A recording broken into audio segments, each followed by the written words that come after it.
दोस्तों, कहा जाता है भगवान श्री कृष्ण का सुंदर चेहरा देखकर सभी मुग्ध हो जाया करते थे। ठीक वैसे ही मान लीजिए आप भी दिखने में इतने खूबसूरत हो, लेकिन लोग आपका चेहरा देखकर मुग्ध होने के बजाय लोग डर से आपका चेहरा नहीं देखना चाहते हैं, और जो भी आपका चेहरा देखते हैं वे सभी तुरंत मारे जाते हैं। तब आप सभी क्या करते हैं? हे दोस्तों, मेरा नाम है रिया और आज ऐसी ही एक fabulous movie looks that kill लेकर आई हूँ मैं। मूवी की प्लॉट बहुत अलग और खास है जो आप सभी के लिए नई होगी। चलिए और देरी ना करते हुए बढ़ते हैं मूवी की एक्सप्लेनेशन की ओर। मूवी की शुरुआत में हम मैक्स को देखते हैं जिसका चेहरा पूरी तरह से बैंडेज से ढका हुआ था और मैक्स के ठीक सामने बैठे हुए थे एक डॉक्टर। मैक्स डॉक्टर से कहता है कि आज तक जिसने भी मेरा चेहरा देखा है वो सभी मारे गए हैं। डॉक्टर ये सुन उसकी बातों का विश्वास नहीं करते हैं और वो उससे पूछते हैं कि अगर ऐसा ही है तो फिर तुम्हारे माता पिता अब तक जिंदा कैसे बचे हुए हैं। मैक्स ये सुन बताता है कि उसके जन्म के दौरान जितने नर्स एवं डॉक्टर्स ऑपरेशन थिएटर में मौजूद थे, इन्फेंट मैक्स को देखते ही वो सभी मारे गए। हैरान कर देने वाली बात यह है कि सभी स्वस्थ थे, लेकिन सभी अचानक उसे देखते ही मारे गए। और इस घटना के कारण से मैक्स का चेहरा बचपन से ही बैंडेज का इस्तेमाल करके कवर करके रखा गया है। मैक्स के माता पिता उसे ऐसे ही पाल पोस रहे हैं। साथ ही वे लोग उसके जन्म के कुछ सालों बाद एक छोटे शहर में शिफ्ट करते हैं, लेकिन इस शहर में भी जितनों ने मैक्स का चेहरा देखा था वो सभी मारे गए हैं। डॉक्टर तो अब तक शांत रहकर उसकी सारी बातें सुन रहे थे, लेकिन फिर वो कहते हैं कि मैं जानता हूँ तुम्हारी मानसिक स्थिति ठीक नहीं है और फिलहाल तुम इतने डिप्रेस्ड हो चुके हो कि तुम्हारे दिमाग में ऐसे बेकार के ख्याल उभरते जा रहे हैं। असल में ये सारी चीजें सिर्फ तुम्हारी हैलुसिनेशन है और इस वहम के चलते ही तुम बेकार की बातें सोच रहे हो। अब डॉक्टर मैक्स को अपना चेहरा दिखाने को कहते हैं। मीनवाइल बाहर मैक्स के माता पिता बैठे हुए थे। दोनों अचानक अंदर से कुछ आवाजें सुन पाते हैं और ये आवाजें सुन दोनों भीतर जाकर देखते हैं तो दोनों दंग रह जाते हैं, क्योंकि अब डॉक्टर भी मैक्स का चेहरा देखकर नीचे जमीन पर मरे पड़े हुए थे। मैक्स तुरंत अपना चेहरा बैंडेज से कवर कर लेता है। अब पुलिस ऑफिसर्स वहां आकर मैक्स को आखिरी वार्निंग देते हैं। साथ ही पुलिस ऑफिसर्स कहते हैं कि अगर तुम्हारे बेटे मैक्स के कारण और किसी की भी मृत्यु हुई तो हम इसे उम्र कैद की सजा देंगे। मैक्स के माता पिता ये सुन काफी परेशान हो जाते हैं और अगले दिन उसे दोबारा से एक थेरेपिस्ट के पास ले जाते हैं। वहां मौजूद सभी लोग मैक्स को घूरे जा रहे थे।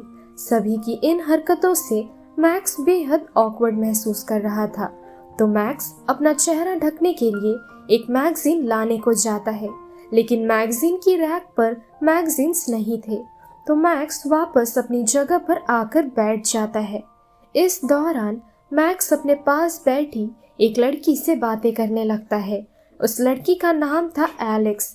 एलेक्स मैक्स की दुविधा समझकर उसे अपना मैगजीन देती है। दोनों बातें करते हुए एक दूसरे के प्रति एक बॉन्ड सा बना पाते हैं, जैसा दो पक्के दोस्तों के बीच शुरुआती दौर में होता है। अब थेरेपिस्ट दिखाकर वे सभी वहां से जाने लगते हैं, लेकिन इस थेरेपिस्ट को दिखाकर भी मैक्स को कोई फायदा नहीं हुआ। अब घर पहुंचकर मैक्स की माँ बाथरूम ठीक कराने हेतु प्लम्बर को फोन करती है, लेकिन वो प्लम्बर समझ जाता है कि ये कॉल मैक्स के घर से ही किया गया है और वो तुरंत कॉल काट देता है। मैक्स की माँ ये देख हैरान रह जाती है। अब कुछ समय बाद मैक्स के घर उसका दोस्त डैन उससे मिलने आता है। डैन मैक्स को देख समझ पाता है कि मैक्स बेहद परेशान है, तो वो उसके लिए एक डेट प्लान करता है। अब डेट पर जाकर मैक्स की मुलाकात एरिका से होती है। एरिका मैक्स के प्रति ज्यादा इंटरेस्टेड नहीं थी। साथ ही मैक्स उसे अपने बारे में बता रहा होता है, जो सुनकर एरिका काफी ज्यादा बोर होने लगती है। तभी वहाँ एरिका का एक्स बॉयफ्रेंड आकर मैक्स को चिढ़ाने लगता है। साथ ही वो मैक्स का बैंडेज भी खोलने की कोशिश करता है, लेकिन मैक्स जानता है कि अगर ऐसा हो गया तो वो लड़का और वहाँ मौजूद सभी लोग मारे जाएंगे। मैक्स जैसे तैसे उसे अपना बैंडेज खोलने नहीं देता है, लेकिन उस लड़के की हरकतों की वजह से रेस्टोरेंट के मैनेजर आकर उस लड़के को वहाँ से बाहर निकाल देते हैं। अब मैक्स एरिका से पूछता है, क्या तुम दोबारा मुझसे कभी मिलना चाहोगी? ये सुन एरिका वहाँ से उठकर चली जाती है और मैक्स को अपना जवाब मिल जाता है कि एरिका दोबारा उससे कभी मिलना नहीं चाहती है। इन सारी घटनाओं का मैक्स पर बुरा असर पड़ रहा था। मैक्स खुदकुशी करने का फैसला करता है। वो ब्रिज से नीचे कूदने वाला था, तभी वहाँ एलेक्स चली आती है, जिसे हमने मूवी की शुरुआती सीन्स में देखा था। एलेक्स उससे कहती है, अगर तुम ब्रिज से कूदोगे तो फिर मैं भी ब्रिज से कूद जाऊंगी। इस डर से मैक्स ब्रिज से नीचे नहीं कूद पा रहा था। मैक्स अब एलेक्स को अपनी व्यथा बताता है और एलेक्स उसे कहती है, तो फिर तुम एक काम करो, तुम ब्रिज से नीचे कूद जाओ, लेकिन मैं पानी में कुछ जेली बीन्स डाल देती हूँ, जिससे तुम नीचे गिरकर भी मारे नहीं जाओगे। इन जोक्स को सुन मैक्स भी अपनी जिंदगी को लेकर आनंदित होना चाहता था और वो सोचता है, क्यों ना मैं भी अपनी जिंदगी को एक दूसरा मौका दूं। अब एलेक्स और मैक्स एक साथ एक वृद्धाश्रम में जाते हैं। एलेक्स इस आश्रम में छुट्टियों के दिन काम किया करती थी। एलेक्स यहाँ काफी लोगों के साथ मिलती थी, जिसके परिवार वालों ने उनके बूढ़े होते ही उन्हें इस आश्रम में भेज दिया था। ये देख मैक्स समझ पाता है कि जिंदगी का असल मूल्य अकल्पनीय है और जैसे उसकी जिंदगी में इतने सारे मुसीबतें हैं, वैसे ही बाकियों के जीवन में भी अनेक मुसीबतें हैं, जिसका सामना हमें मुस्कुराते हुए करना चाहिए। और अगर कोई अपनी जिंदगी को खत्म करने के बारे में सोचता है तो वो एक डरपोक इंसान होगा जो अपनी ही जिंदगी से हार मान गया। दोस्तों, मैक्स एलेक्स के साथ समय बिताना चाहता था, इसलिए वो उससे पूछता है, क्या तुम मेरे साथ कल डेट पर चलोगी? एलेक्स उसे मना कर देती है और फिर वो वहां से चली जाती है। अब मैक्स घर पहुंचता है और फिर वो अपने दोस्त डैन के साथ वीडियो गेम्स खेलने लगता है। मैक्स तो एंजॉय कर रहा था, लेकिन फिर भी डैन समझ जाता है कि मैक्स मन ही मन उदास है, तो डैन उससे इस बारे में पूछता है। मैक्स बताता है कि आज उसकी मुलाकात एलेक्स के साथ हुई थी और वो एलेक्स को लाइक करता है।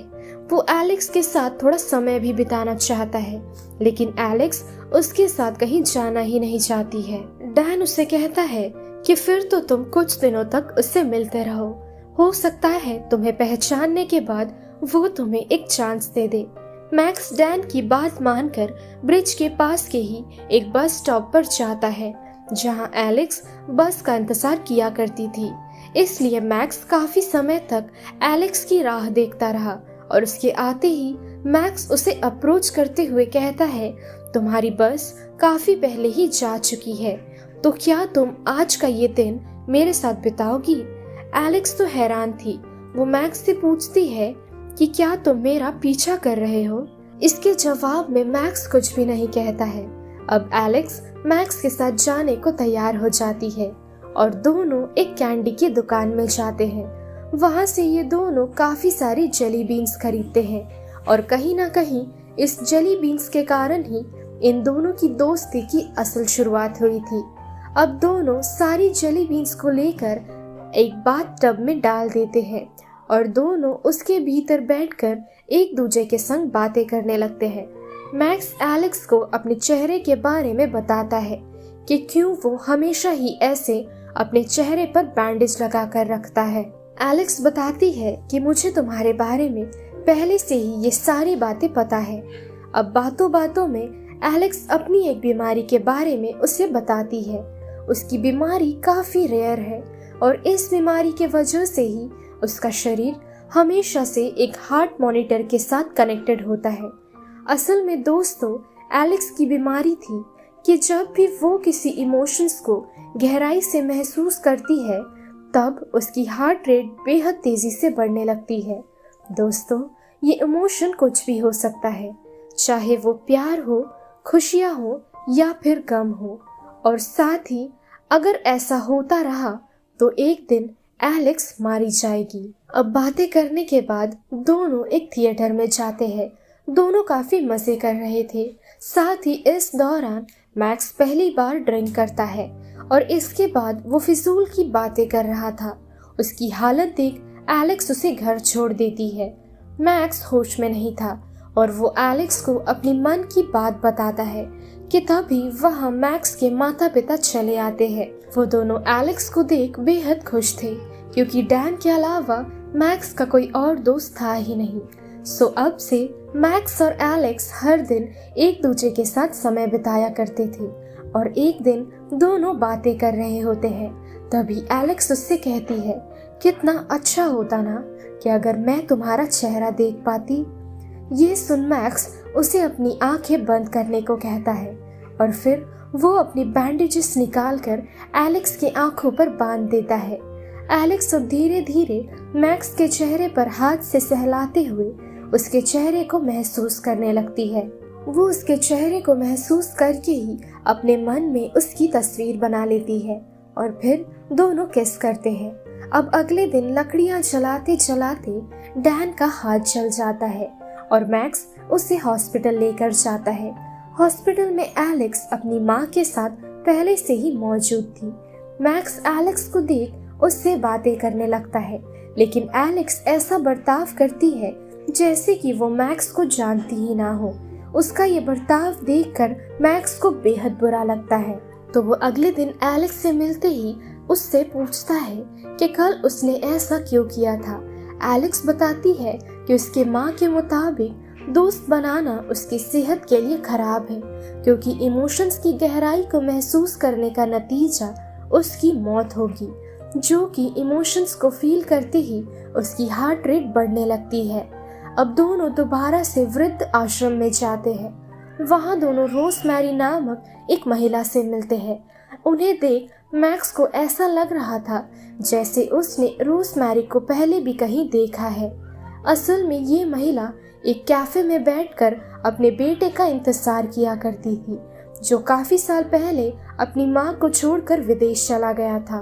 रोजमैरी का बेटा हमेशा ही उनसे कहता था कि वो उनसे मिलने जरूर आएगा। साथ ही उनके आश्रम में रहने के दौरान भी वो ये बातें उनसे कहा करता था, लेकिन धीरे धीरे रोजमैरी की तबीयत खराब होने लगती है। वो बिस्तर पर लेटे लेटे भी अपने बेटे का ही इंतजार कर रही थी, जो अपनी माँ की इस हालत के बारे में जानकर भी उनसे मिलने कभी नहीं आया। रोजमैरी की ये हालत देखकर एलेक्स मैक्स से कहती है कि तुम रोजमैरी को अपना चेहरा दिखाओ जिससे उनका दर्द कम हो सके और वो शांतिपूर्ण रूप से हमेशा के लिए अपनी आंखें बंद कर सके। मैक्स एलेक्स की बातें सुन अपने चेहरे के बैंडेजेस खोलकर रोजमैरी के सामने खड़ा हो जाता है और उसका चेहरा देखते ही रोजमैरी अपनी आंखें बंद कर लेती है। अब इस दिन के बाद से मैक्स नोटिस करता है कि एलेक्स उससे बात नहीं कर रही है और वो उसके कॉल्स और मैसेजेस का भी कोई रिप्लाई ना देकर उसे पूरी तरह से इग्नोर कर रही है।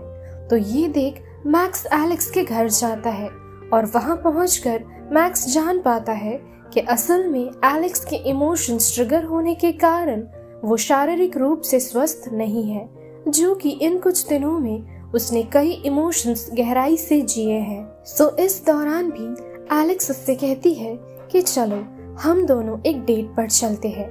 मैक्स एलेक्स की खुशियों के बारे में सोचकर उसे एक पार्टी में लेकर जाता है। पार्टी में डांस करते करते एलेक्स के इमोशंस और ज्यादा बढ़ने लगते हैं और वो इन्हें महसूस कर बेहद खुश थी, जो उसकी सेहत के लिए अच्छी बात नहीं थी। उसकी स्थिति और ज्यादा खराब होने लगती है और उसके नाक से खून निकलने लगता है। एलेक्स ये बातें मैक्स को ना बताकर वहां से चली जाती है और तभी वहां एरिका का बॉयफ्रेंड चला आता है और वो जबरदस्ती मैक्स के चेहरे से उसका मास्क हटा देता है, जिसके चलते मैक्स के सामने खड़ी लड़की मारी जाती है और इस लड़की की मृत्यु के कारण मैक्स को पुलिस गिरफ्तार कर लेती है। पुलिस के इन्वेस्टिगेशन करने के बाद वो लोग मैक्स को छोड़ देते हैं क्योंकि मैक्स के खिलाफ उन्हें कोई सबूत नहीं मिला था। अब मैक्स एलेक्स के बारे में जानकर फौरन हॉस्पिटल पहुंचता है। एलेक्स मैक्स के सामने अपनी एक इच्छा रखती है कि वो आखिरी बार मैक्स का चेहरा देखना चाहती है। मैक्स उसकी बातें सुन नाराज हो जाता है। वो कहता है कि मैं तुमसे बेहद प्यार करता हूँ, लेकिन तुम क्या सोचती हो, जिससे मैं सबसे ज्यादा प्यार करता हूँ उसे मैं खुद मार दूँ। मैक्स नाराज होकर अब हॉस्पिटल से चला जाता है। मैक्स घर पहुंचकर अपने बाथटब में जेली बीन्स के बीच बैठा हुआ था। साथ ही वो अब से एलेक्स के कॉल्स और मैसेजेस के भी रिप्लाई नहीं दे रहा था। और फिर उस लड़की के फ्यूनरल में एलेक्स जाता है, जो लड़की पार्टी में मैक्स का चेहरा देखकर मारी गई थी। दोस्तों, ये लड़की असल में डैन की गर्लफ्रेंड थी। डैन बेहद ज्यादा उदास था। अब डैन मैक्स से कहता है कि तुम तो एलेक्स से सच्चा प्यार नहीं करते हो, क्योंकि अगर तुम एलेक्स से सच्चा प्यार करते तो तुम उसे इस हालत में अकेला छोड़कर नहीं आते। ये सुन मैक्स तुरंत एलेक्स के पास जाता है। साथ ही एलेक्स उससे दोबारा से अपनी इच्छा के बारे में बताती है। मैक्स उसे अपनी आंखें बंद करने को कहता है। एलेक्स अपनी आंखें बंद करते ही मैक्स अपनी बैंडेजेस खोलकर उसे किस करता है और तभी एलेक्स अपनी आंखें खोलती है। वो एलेक्स का चेहरा देखती है, लेकिन उससे कुछ भी नहीं होता है। लेकिन इसके कुछ समय बाद एलेक्स की हार्ट रेट बढ़ने लगती है। धीरे धीरे ये और ज्यादा तेजी से बढ़ने लगती है और फिर एलेक्स मारी जाती है। दोस्तों, एलेक्स अपने इमोशंस के ट्रिगर्ड होने के कारण मारी गई, ना कि अपने प्यार का चेहरा देखकर। उसने पहली और आखिरी बार मैक्स का चेहरा शांति से देखा था। अब मैक्स उस ब्रिज पर जाता है जहां दोनों की मुलाकात हुई थी। नीचे पानी में वो कई सारी जेली बीन्स देखकर एलेक्स के बारे में सोचने लगता है और इस दिन से ही मैक्स उन सभी की मदद करता था जो अपनी जिंदगी की आखिरी सांसें बेहद मुश्किलों का सामना करके ले रहे हैं। वो उन्हें अपना चेहरा दिखाकर उन्हें शांति से हेवन पहुंचाता था और मूवी के आखिरी सीन में मैक्स का नाम रखा जाता है एंजल ऑफ डेथ। और इसी के साथ ये मूवी यहीं खत्म हो जाती है। तो दोस्तों, यही थी आज की हमारी एक amazing romantic movie looks that kill. Movie के लीड एक्टर है ब्रैंडन फ्लिन और आप अगर इनका चेहरा असलियत में देखना चाहते हैं तो बेझिझक होकर देख सकते हैं, आपको कुछ नहीं होगा। और आज की हमारी ये वीडियो आपको कैसी लगी ये कमेंट सेक्शन में हमें जरूर बताएं। साथ ही अगर आपको हमारी वीडियो पसंद आई हो तो लाइक और जितने लोगों तक हो सके वीडियो शेयर करते जाइए। और चैनल को अगर आपने अब तक सब्सक्राइब नहीं किया है तो फटाफट सब्सक्राइब कर दीजिए। मिलते हैं हमारे अगले वीडियो पर, तब तक के लिए स्टे सेफ, शब्बा खैर।